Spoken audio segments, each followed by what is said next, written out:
O segundo tema do 25º grupo é Inteligência de Colmeia, separação do grande grupo feminino Jericó e o rompimento da unidade de ação. Quando eu, como diz na música, quando eu vim ao mundo eu não atinava em nada. Logo que eu comecei a pensar, e antes disso mesmo, com a emoção, nossa família tem 4 irmãos, eu incluído, uma irmã que morreu bebê ainda. E nós tínhamos papai e mamãe, né? De mulher ela e 5 homens. Consequentemente eu só tinha por modelo minha mãe, modelo feminino, e minhas tias, por parte de mamãe, porque por parte de papai raramente era acessível. Então eu observei muito, durante muito tempo, as tarefas de mamãe e tinha grande apreço por ela. Então eu sempre valorizei muitas mulheres, além do gosto, né, masculino. Tinha tanta emoção sexual masculina quanto a visão delas como criaturas que fazem um grande esforço físico e mental para sustentar o lado delas. E mais tarde, vendo como os homens desde a antiguidade, inclusive agora, são responsáveis pela maior parte das coisas de trabalho, houve uma grande mudança desde os meus 7 anos, quer dizer, em 52 anos o mundo mudou muito, mas ainda são os homens que fazem muitos trabalhos não cíclicos, a maior parte, a grande parte dos trabalhos não cíclicos são masculinos. Então eu fiquei imaginando como é que o lado masculino, segundo as concepções das pessoas, seria tão mais desenvolvido e mais dinâmico e mais competente e capaz, e as mulheres, na metade delas, nos 50-50 da soma zero, teriam sido capazes de sustentar um lado inteiro se o outro era tão mais brilhante. Então eu desconfiei sempre dessa premissa de que as mulheres eram inferiores. Pelo contrário, eu comecei a reparar que é um jogo diferente, são dois lados da mesma moeda, como eu já mostrei, é o homem-mulher, família. Então cada qual faz uma tarefa e é competente nisso. E nós vimos no modelo da caverna para a expansão dos Sapiens, MCES, que as mulheres desenvolveram, eu vou repetir isso, as mulheres desenvolveram grande parte das coisas no começo. Os bioinstrumentos delas, que são muito maior número que os dos homens, elas perderam os pelos e consequentemente tiveram que inventar as roupas, porque eram elas que ficavam na caverna, provavelmente elas inventaram o colchão primitivo, o travesseiro primitivo, elas inventaram a agricultura, vasilhas, a língua própria delas, que é, no meu modo de entender, muito mais volumosa em substantivos, porque elas tinham que lidar com muito mais coisas na coleta, na preparação, no cuidado com as crianças. Elas desenvolveram uma forma de controle para os 80-90% que elas tinham que controlar, e desenvolveram grandemente a fala, o lado delas da fala, que eu espero poder discorrer mais adiante sobre especificidades dessa fala. E eu vi tanto no MCES quanto na Rede Cognata que as mulheres são miméticas, elas são do lado da memória. É preciso ver isso com vagar, porque senão fica parecendo uma coisa que subtrai, que retira delas competência. Pelo contrário, é uma coisa maravilhosa. Do lado delas, elas se especializaram em memória, uma memória que é dividida em muitos níveis, como eu discorri no modelo pirâmide, e nas interioridades e posteridades, e depois nas coisas que eu continuei escrevendo em todos aqueles livrinhos. Elas são extremamente competentes, não do modo masculino, mas do modo feminino. São maravilhosamente competentes, espantosamente competentes. Não estou eu querendo jogar confete, mas é espantoso e precisa ser investigado. As mulheres nem de longe são essas coisas bobocas e inferiores que são mostradas por certo tipo de autores, e era muito mais, né?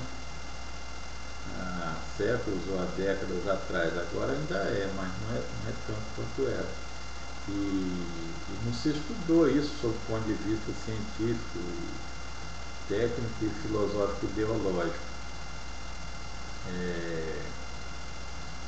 Então, eu achei esse nome para significar essa memória entrelaçada, essa rede em que a língua feminina, ela supostamente, é o que eu imagino, ela tem vários níveis.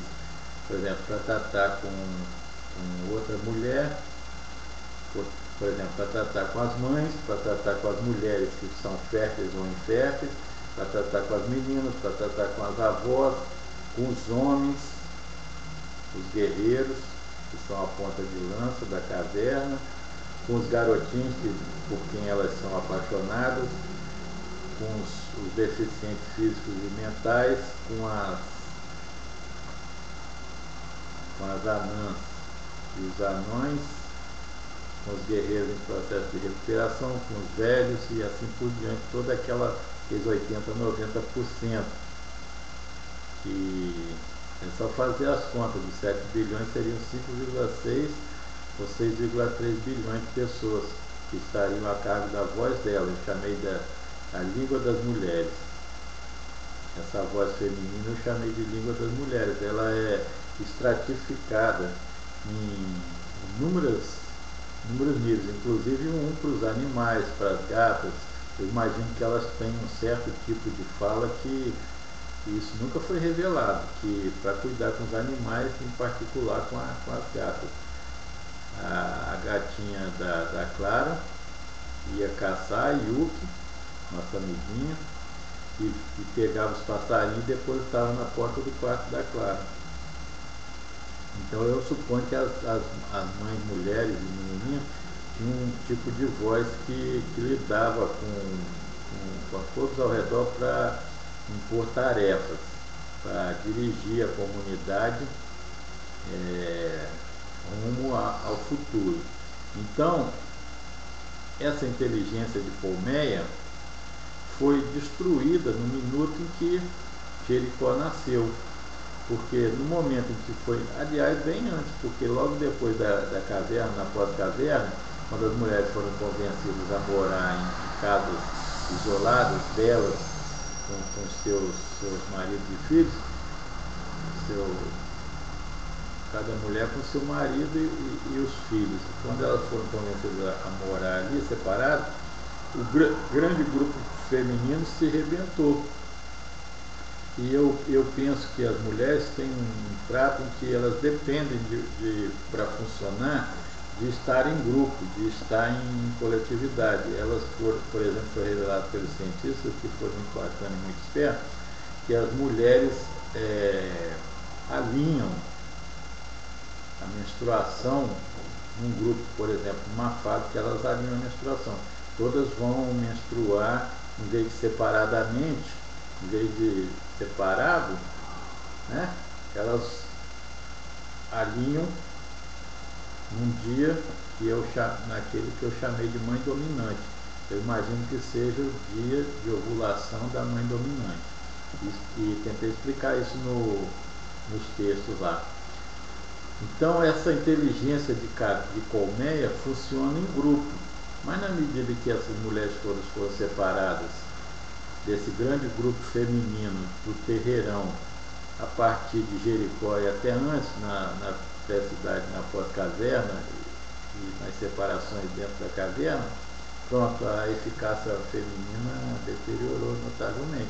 Elas ficaram isoladas, aí elas tiveram que raciocinar como os homens raciocinam, só que os homens raciocinam de um jeito que elas não são competentes, porque os homens dependem do que eu chamei de cérebro predador, aquela fração do cérebro que foi inventada para projetar a ação, para a indução, para dizer como a caça ia se comportar no futuro. O futuro não existe, tem que ser uma predição, um projeto de ser, estar, ter.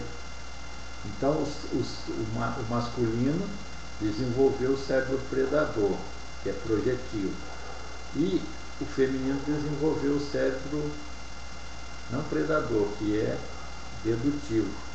Sobre isso eu espero falar numa outra oportunidade, havendo tempo.